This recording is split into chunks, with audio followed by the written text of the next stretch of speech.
नमस्कार, मैं हूं विशाल यादव। उपराष्ट्रपति चुनाव में औंधे मुंह गिर गए हैं प्रधानमंत्री नरेंद्र मोदी। इंडिया गठबंधन की बड़ी जीत होती नजर आ रही है। दोस्तों, ताजे आंकड़े आ गए और ताजे आंकड़े देखने के बाद आप सभी लोग यही कहेंगे कि सुदर्शन रेड्डी साहब ने जो भविष्यवाणी की थी कि हम ही उपराष्ट्रपति बनेंगे, आज ये सच होता दिखाई दे रहा है। दोस्तों, खबर बड़ी आ गई है जहां पर बीजेपी के कई सांसद इंडिया ब्लॉक की तरफ चले गए। जरा गौर से सुनिएगा। नरेंद्र मोदी ने पूरी कोशिश की, नरेंद्र मोदी ने बड़ी बड़ी बैठकें की, गुप्त मीटिंग की कि हमारा कोई सांसद इंडिया गठबंधन के संपर्क में ना जाए। लेकिन दोस्तों, जहां बात संविधान की हो, जहां बात लोकतंत्र की हो, संविधान को बचाने की हो, मान सम्मान को बचाने की हो, वहां पर अक्सर लोग पलटी मार ही देते हैं। अब ये बातें मोदी जी को कौन समझाए। अब दोस्तों, बहुत बड़ा खेल हो गया है। खबर देखेंगे तो आप सभी लोगों का सीना चौड़ा हो जाएगा। इस समय वोटिंग जारी है। शाम के लगभग 6 बजे तक रिजल्ट भी सामने आ जाएगा और रिजल्ट से पहले किस तरीके से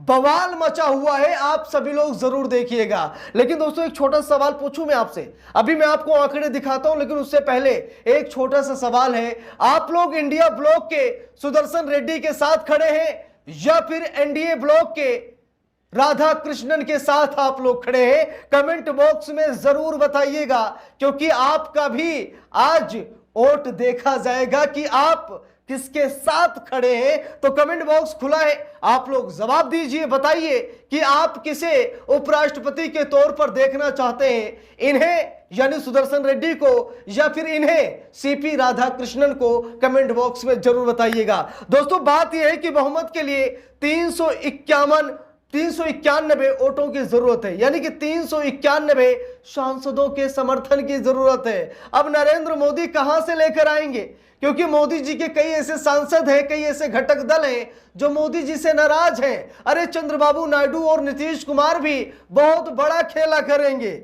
और ये खेला नरेंद्र मोदी को भी पता था कि नीतीश और नायडू खेला करेंगे।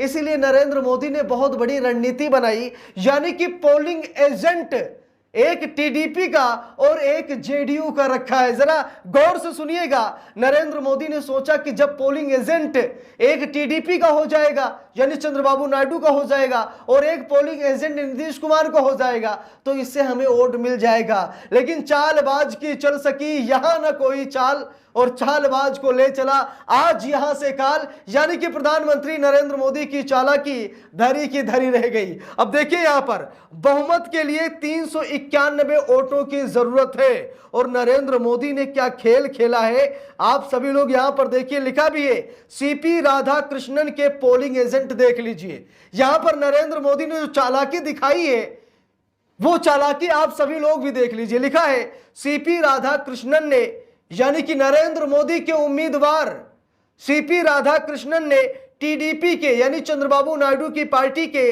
राम मोहन नायडू को और जेडीयू के संजय कुमार झा को अपना पोलिंग एजेंट बनाया है। जरा देखिए, यहां पर चालाकी देखिए कि नीतीश कुमार की पार्टी का एक बंदा पोलिंग एजेंट है और एक चंद्रबाबू नायडू का है, यानी कि नरेंद्र मोदी ने यह कोशिश की कि इनका वोट कहीं ना चला जाए। अब दोस्तों, बात यह है कि अखिलेश यादव ने तो बहुत बड़ी बात कह दी। अखिलेश यादव की बात पर आते हैं। सबसे पहले अखिलेश यादव के सांसद राजीव राय की यहां पर बात देख लीजिए। उधर वोटिंग हो रही और इधर बयानबाजी भी हो रही है, जबरदस्त तरीके से बयानबाजी हो रही है। लिखा है सपा सांसद राजीव राय ने कहा कि एनडीए के लोगों को संविधान को बचाने के लिए वोट करना चाहिए, उन्हें भी इस तरह से वोट करना चाहिए कि इंडिया गठबंधन का प्रत्याशी जीते।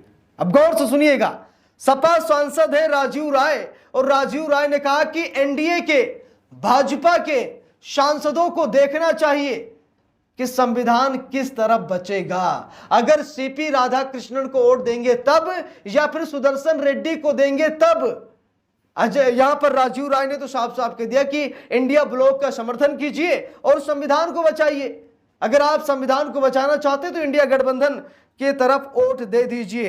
देखिए, यहां पर लिखा है विपक्ष के साथ खड़े हो गए हैं असदुद्दीन ओवैसी। इस वक्त की बड़ी खबर मैं आपको दिखा रहा हूं। पहले भी असदुद्दीन ओवैसी ने कहा था कि मैं सुदर्शन रेड्डी के साथ हूं और आज वोटिंग के दौरान भी यहां पर असदुद्दीन ओवैसी ने एकजुटता की मिसाल कायम की। देखिए लिखा है, असदुद्दीन ओवैसी के नेतृत्व वाली पार्टी AIMIM ने चुनाव में विपक्षी उम्मीदवार का समर्थन करने का फैसला किया है। उपराष्ट्रपति पद के राजग उम्मीदवार राधाकृष्ण तमिलनाडु की एक प्रमुख ओबीसी जाति गोंडर से आते हैं और राष्ट्रीय स्वयंसेवक संघ यानी RSS की पृष्ठभूमि वाले हैं। राधाकृष्णन को 2023 में झारखंड का राज्यपाल बनाया गया था और फिर जुलाई 2024 में उन्हें महाराष्ट्र स्थानांतरित कर दिया गया था। तो दोस्तों बात यह है कि मोदी सरकार ने राधाकृष्णन के बारे में बहुत कुछ सोचा है, यानी उन्हें बड़े बड़े पद दिए हैं, वो संघी भी है, संघ से आते हैं। तो भैया संविधान को बचाना है तो इंडिया ब्लॉक को अपनाना पड़ेगा। अभी भी वोटिंग जारी है। क्या है इंडिया गठबंधन का आंकड़ा, ये भी देख लेते हैं कि इंडिया गठबंधन क्या 391 वोट इकट्ठी कर पाएगी। जरा देखिए, लिखा भी है इंडिया गठबंधन के लोकसभा में 249 और राज्यसभा में 105 सांसद हैं। ठीक है, इस तरह गठबंधन के कुल 354 वोट होते हैं, जो बहुमत के लिए आवश्यक आंकड़े 391 से कम है। अब इंडिया गठबंधन को कुछ ना कुछ बाहरी वोटों की जरूरत है, और बाहरी वोट मिलेंगे, ऐसा नहीं है कि नहीं मिलेंगे, बाहरी वोट मिलेंगे, दबाकर मिलेंगे। चंद्रबाबू नायडू भी चाहते हैं कि हमारे ही राज्य का, हमारे ही क्षेत्र का कोई उपराष्ट्रपति बन जाए तो चांदी ही चांदी है। अब हम सभी लोगों को मालूम है कि आंध्र प्रदेश से आते हैं सुदर्शन रेड्डी साहब, तो सुदर्शन रेड्डी साहब का समर्थन चंद्रबाबू नायडू करेंगे। और नीतीश कुमार भी बदले की भावना में बैठे हुए हैं, नीतीश कुमार भी कुछ ना कुछ बड़ा धमाका करेंगे। तो दोस्तों ये धमाके बड़े होंगे। प्रधानमंत्री नरेंद्र मोदी की हालत खराब हो गई है। इंडिया ब्लॉक का उपराष्ट्रपति जीतता हुआ नजर आ रहा है। सुदर्शन रेड्डी ने पहले ही कह दिया था कि हम जीत गए हैं, क्योंकि इतने सांसदों ने समर्थन दे दिया है कि नरेंद्र मोदी कुछ भी कर ले, लेकिन जीत इंडिया ब्लॉक की होगी। और दोस्तों ये जीत ना सिर्फ इंडिया ब्लॉक की बल्कि इंडिया की होगी, भारत की होगी, और ऐसा होना भी चाहिए।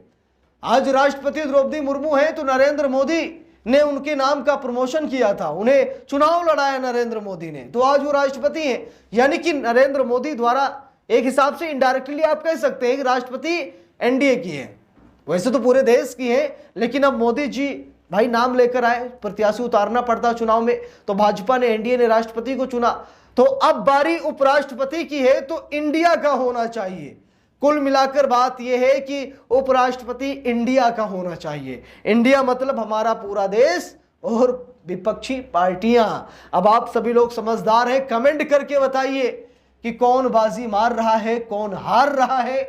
आप सभी लोगों से खास गुजारिश है कि आप सभी लोग कमेंट बॉक्स में जरूर बताएं। तो इस पूरे मामले पर आप सभी लोगों की क्या राय है, कमेंट बॉक्स में अपनी राय जरूर दीजिएगा। और अगर चैनल पर नए हैं सब्सक्राइब करके सपोर्ट कीजिएगा। मिलते हैं दूसरी वीडियो में, तब तक के लिए बहुत बहुत धन्यवाद।